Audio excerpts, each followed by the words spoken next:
Hey guys, Cameron with CBM Reviews, and I know I haven't talked about it for the last 3 or 4 weeks, but I'm finally here to talk to you about Loki. Loki is a week-to-week series that debuted about a month and a half ago, and we just got the season finale. And I wanted to talk about it without going too much into spoilers. I know that before I did the week-to-week kind of thing, and I let a lot of spoilers out. And I kind of don't want to do that this time. Maybe that's part of the reason why I didn't do that many recordings. But I do want to talk about how this series went, like how I feel about the culmination and the repercussions of not only what happened in the show, but for the rest of the MCU. So I do not want you to miss this.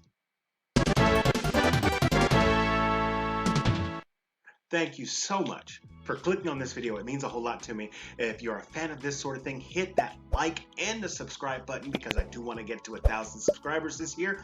And if you want to know as soon as I put out a video, hit that notification bell. You'll know as soon as I upload. Loki, of course, is the series that has been releasing on Disney Plus, starring Tom Hiddleston as Loki. He has been playing this character since 2011, so literally there have been 10 years of Loki shenanigans, and it has been a ride full of glorious purpose, to say the least. With this series, he at the end, or not the end, at the middle of Avengers Endgame, he takes the Tesseract and pieces out, and that was his Nexus event where he gets taken to the TVA, which is kind of like this timeline cleanser. It keeps things all nice and neat. Throughout this series, you figure out who is behind the TVA, which delegates the timeline. And this is something that not even the Minutemen, who are the police of time, really know the answer to.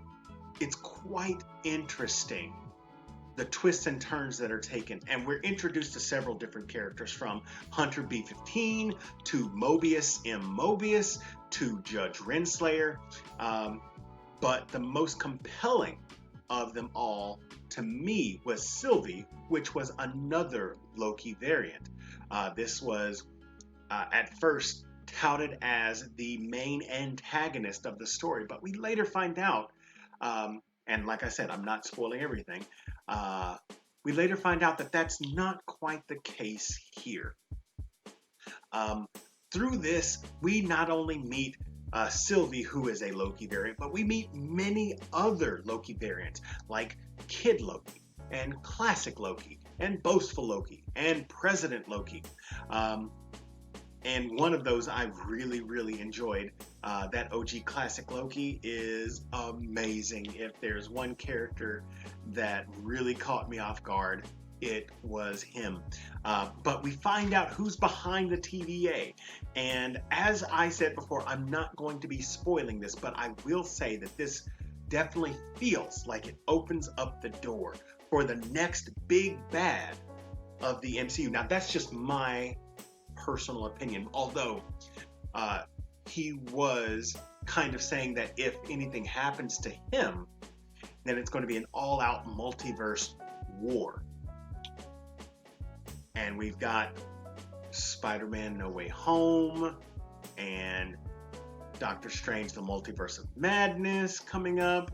And even though this could be listed as a spoiler for those of you who haven't seen it, Ant-Man and the Wasp Quantumania is coming up. So there is definitely the potential for some super repercussions from this season of Loki. Where Loki ends up is, to be perfectly honest, not where he started.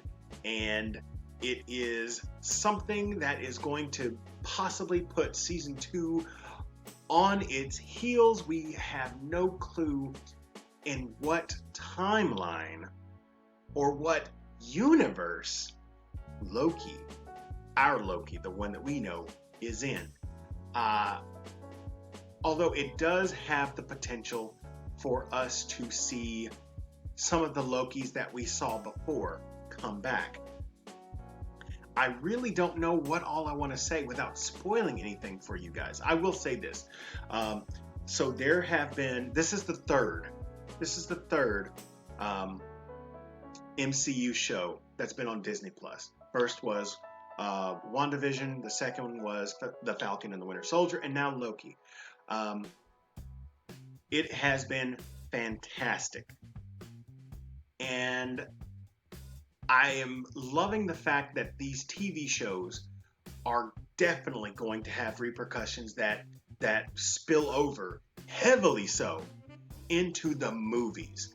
It may have just unleashed the greatest threat to the MCU if we are to believe what this character said. Now, in the entire last episode,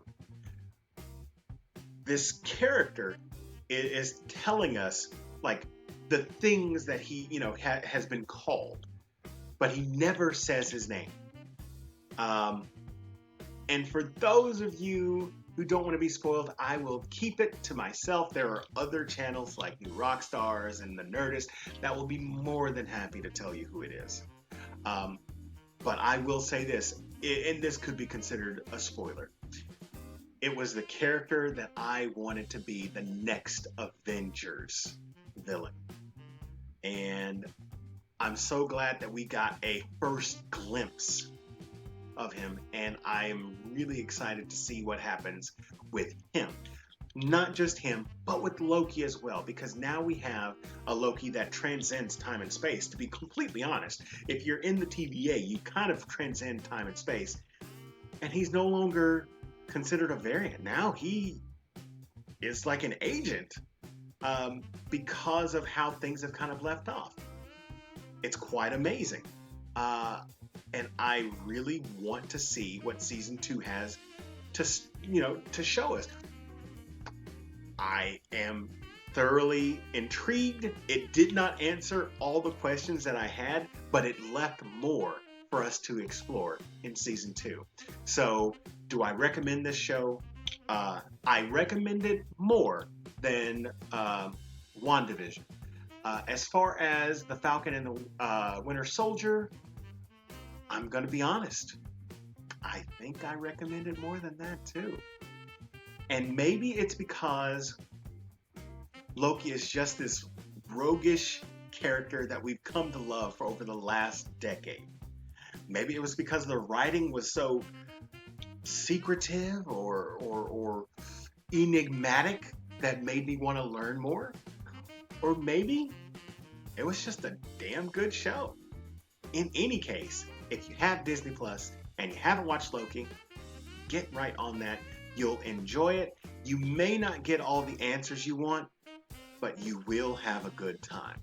So that's my non-spoiler talk about Loki, which you can find exclusively on Disney Plus. Let me know what you thought about it in the comment section down below. If you enjoyed this video, hit that like button. If you're new here, subscribe to the channel and share this with your friends. As always, this is Cameron with CBM Reviews. We'll see you next time.